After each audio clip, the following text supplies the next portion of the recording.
Hello, YouTubers. This is Shannon, the Lock Nurse, coming in to give an update on my nursing school journey. So I didn't make an intro video or a beginning video to my RN to BSN nursing school journey. So I enrolled at Capella for the RN and BSN.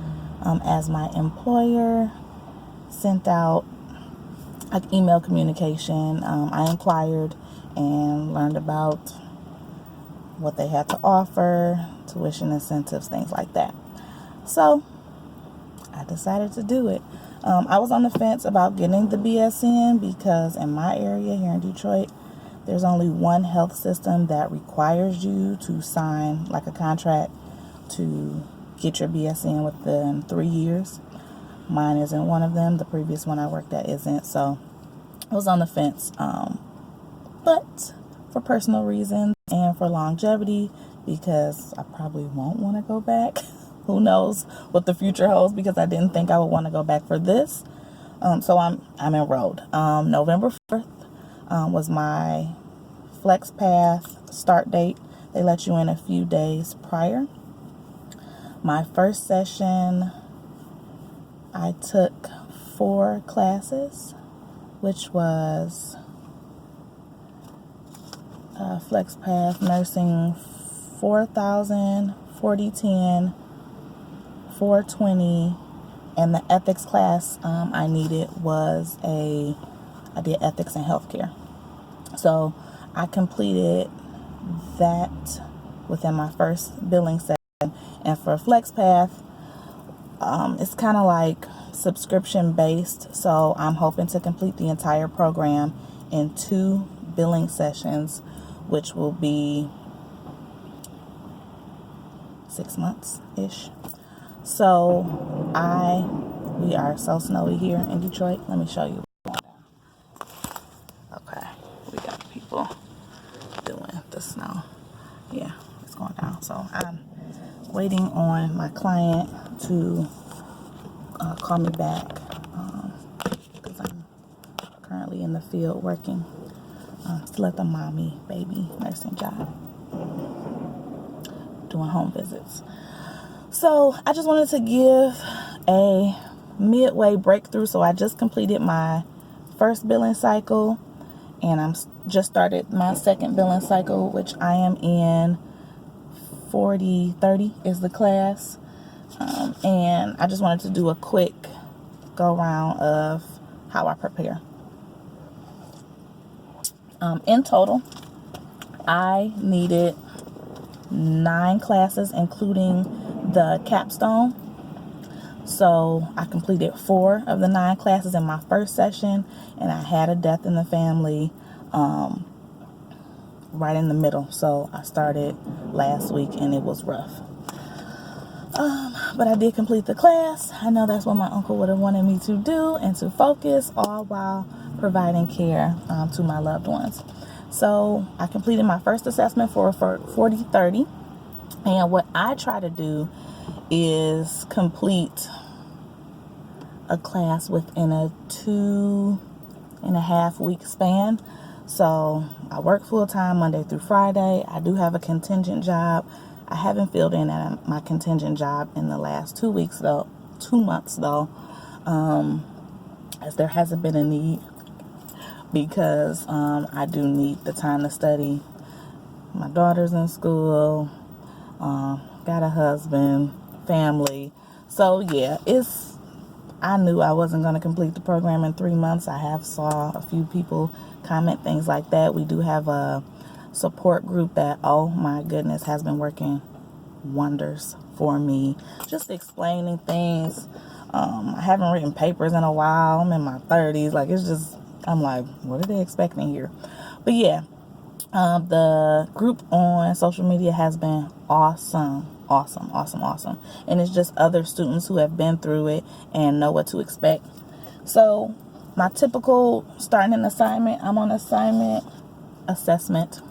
Those are the assignments. I'm on assessment 2 for 4030. I usually print out my scoring tool which is the feedback from the instructor from my previous assessment. And then I usually print out my assessment. So,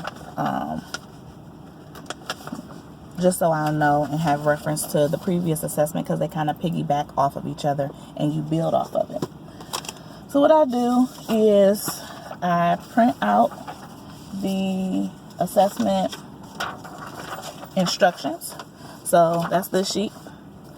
And I go through it. You usually have a course activity. You write down the criteria, things you'll need.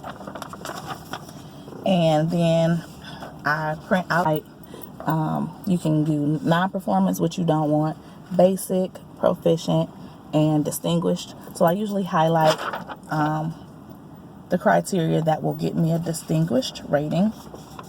I also usually print out the activity so it can help me. This one is about finding credible information. And then I print out a lot of scholarly articles, peer-reviewed journal entries, A1 standards. This one happens to be in my specialty of mother baby, so this one was real cool to investigate.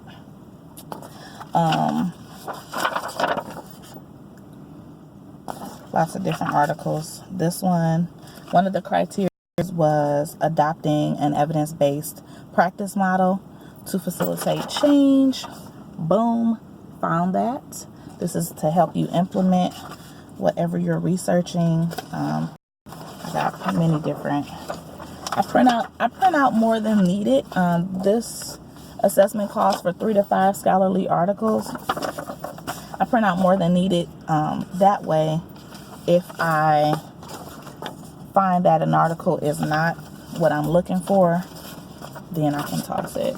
This is like A1's postpartum hemorrhage risk assessment tool. So this parked really close to me. I don't know what's happening. I'm not gonna act Detroit on them. I'm not gonna do it, y'all. I'm not gonna do it. Then I go through and I start writing. So I hit every point on my scoring guide first. So I hit every point that's needed on the scoring guide. I write about that, and then I formulate my paper over that. So this is what I started writing for this one. Don't look at my writing. And it's really just me writing. I'm old school. Even though I'm technically a millennial, I'm definitely an 80s baby. And okay. So yeah, I do that. Then I start typing it in on the computer. I'll probably type this later when I get home from work. I got a sick kid at home. Luckily, my husband is at home today. So I'm good. I still get to see my patients and stuff. But yeah, I like the program. It's really, really cool. It works for me. It works for me being able to get a target date and set what you want for each class. So if I know I'm not going to be able to complete a class within a certain amount of time, like right now, my life is kind of crazy. Had the death in the family. I'm working it out. So I only completed one assessment within a time frame. She moved her car, y'all. I only completed one assessment in a week's time. In all my other classes, I usually have completed 2 assessments in that time.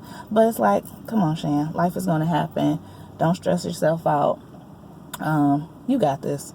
I can knock out the rest of the classes by April. So my billing cycle ends at the end of April. Yep. So I'll have this class done. I have 2 more assessments after I put this one in by the end of next week. I'll rock the next class out hopefully in 2 weeks, which will be 40-40. I'll do 40-50 the first 2 weeks of March. And if that goes into the 3rd week, that would be fine.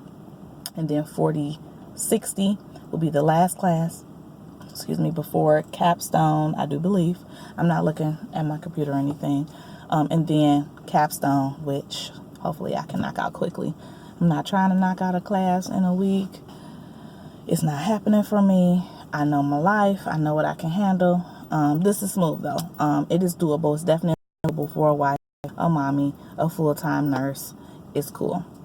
So yeah, I just wanted to touch back in with you guys.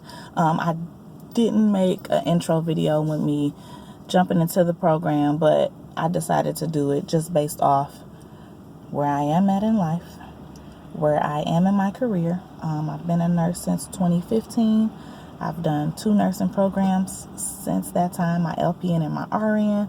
It's like, this is what you do, girlfriend. You know this is what you do. Go ahead and jump back in the program. I wouldn't be surprised if I go back to school after this. It's just not in the plans right now.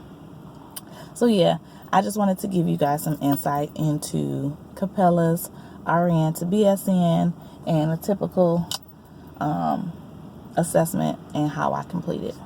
Hope this is a good video, and I do need this. I'm gonna call my client back and see if she's ready for me to come. Otherwise, I'm gonna go back to the office and start working on pursuing other clients. All right, leave me comments if you guys have any. I did put a little streak in my locks for my people who watch me for my hair stuff. But I didn't record it because this was kind of in tribute to my uncle who passed. He had platinum hair. He wasn't black, so maybe that will make it a better visual for you guys. Think of an 80s rocker with spikes, and he's kind of cool at 62 years old. So yeah, that was my uncle. Peace. Hope all is well. Leave me some comments, y'all, and I will see you guys at the next video, which will hopefully be at the end of my completion of this program.